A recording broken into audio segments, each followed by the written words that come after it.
Assalamualaikum warahmatullahi wabarakatuh. Sebelumnya, perkenalkan saya Nur Aisyatul Latifah dari Prodi Statistika Fakultas Sains dan Teknologi Universitas Nahdlatul Ulama Sunan Giri Bojonegoro. Di sini saya akan mempresentasikan hasil penelitian saya dengan judul Analisis Pengaruh Persentase Penduduk yang Berpendidikan di atas SLTP dan Pendapatan Per Kapita terhadap Indeks Pembangunan Manusia atau IPM di Jawa Timur. Penelitian saya kali ini guna memenuhi tugas akhir semester mata kuliah Analisis Eksplorasi dan Visualisasi Data dengan dosen pengampu Ibu Nita Cahyani MStat. Untuk latar belakang dari penelitian ini, sebelumnya perlu diketahui bahwa pembangunan merupakan salah satu cara untuk meningkatkan kualitas kehidupan demi terciptanya masyarakat yang makmur dan sejahtera. Untuk mengukur keberhasilan pembangunan, salah satu indikator yang bisa digunakan adalah Indeks Pembangunan Manusia atau IPM. Kualitas sumber daya manusia menjadi faktor utama penggerak pembangunan. Untuk rumusan masalah pada penelitian kali ini, yaitu bagaimana pengaruh antara persentase penduduk yang berpendidikan di atas SLTP dan pendapatan per kapita terhadap Indeks Pembangunan Manusia atau IPM di Jawa Timur. Dengan tujuan penelitian untuk mengetahui pengaruh antara persentase penduduk yang berpendidikan di atas SLTP dan pendapatan per kapita terhadap Indeks Pembangunan Manusia atau IPM di Jawa Timur. Pada penelitian kali ini, saya menggunakan data sebagai berikut. Untuk keterangan variabel pada data yang saya gunakan pada penelitian kali ini, yaitu variabel dependent atau variabel terikat, yang disimbolkan dengan Y, di sini adalah Indeks Pembangunan Manusia. Kemudian ada variabel independent atau variabel bebas, yaitu yang pertama, persentase penduduk yang tinggal di daerah perkotaan, kemudian persentase penduduk yang berpendidikan di atas SLTP, kemudian pendapatan per kapita, kemudian rasio ketergantungan penduduk, kemudian besar kontribusi sektor industri dalam PDRB, yang terakhir ada persentase penduduk miskin. Pada penelitian ini, saya akan menganalisis data menggunakan analisis regresi berganda dengan variabel prediktornya adalah Indeks Pembangunan Manusia sebagai variabel dependent atau terikat, kemudian persentase penduduk yang berpendidikan di atas SLTP dan pendapatan per kapita sebagai variabel independent atau variabel bebas. Dapat dilihat pada diagram lingkaran di samping yang menunjukkan bahwasanya mayoritas IPM di daerah Jawa Timur masih rendah. Dengan persentase IPM rendah sebesar 50%, IPM sedang sebesar 36,84%, IPM tinggi sebesar 13,16%.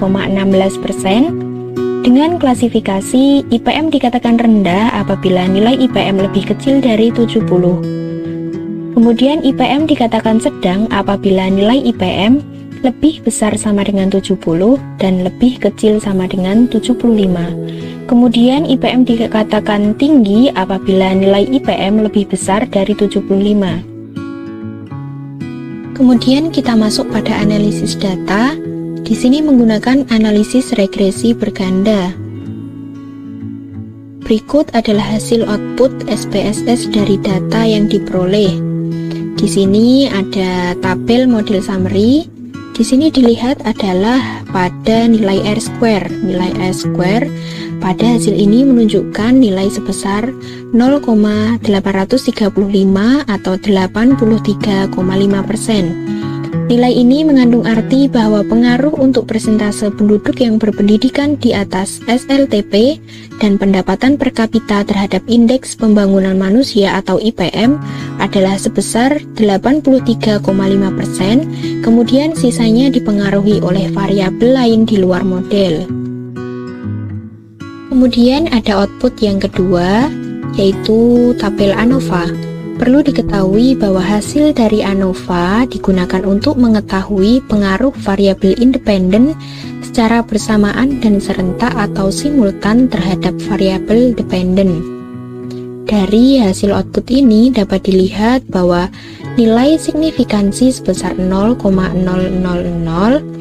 dapat dilihat pada tabel yang sudah saya lingkari dengan lingkaran merah.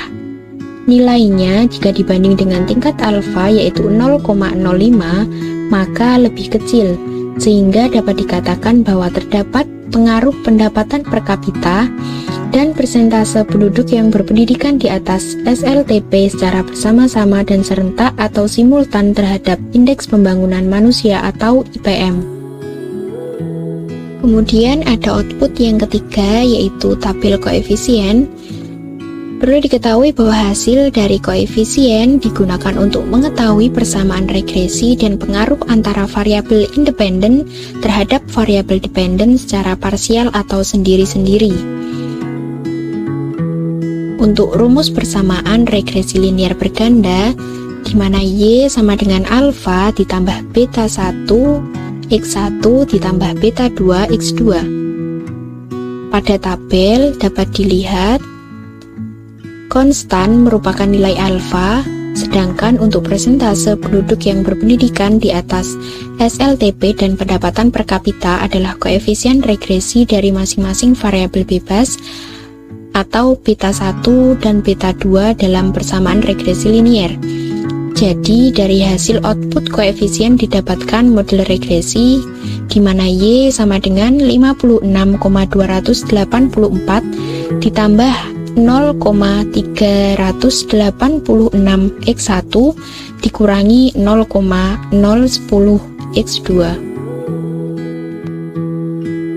Untuk alfa sebesar 56,284, artinya apabila persentase penduduk yang berpendidikan di atas SLTP dan pendapatan per kapita sebesar 0, maka Indeks Pembangunan Manusia atau IPM sebesar 56,284.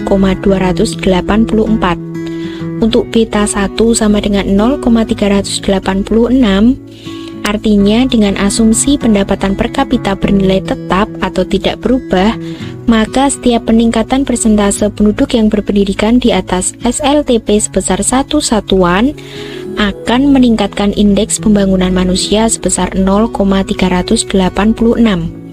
Kemudian untuk beta 2 sama dengan min 0,010 X2, artinya jika ada peningkatan pendapatan per kapita sebesar 1 satuan, maka akan menurunkan Indeks Pembangunan Manusia atau IPM sebesar 0,10.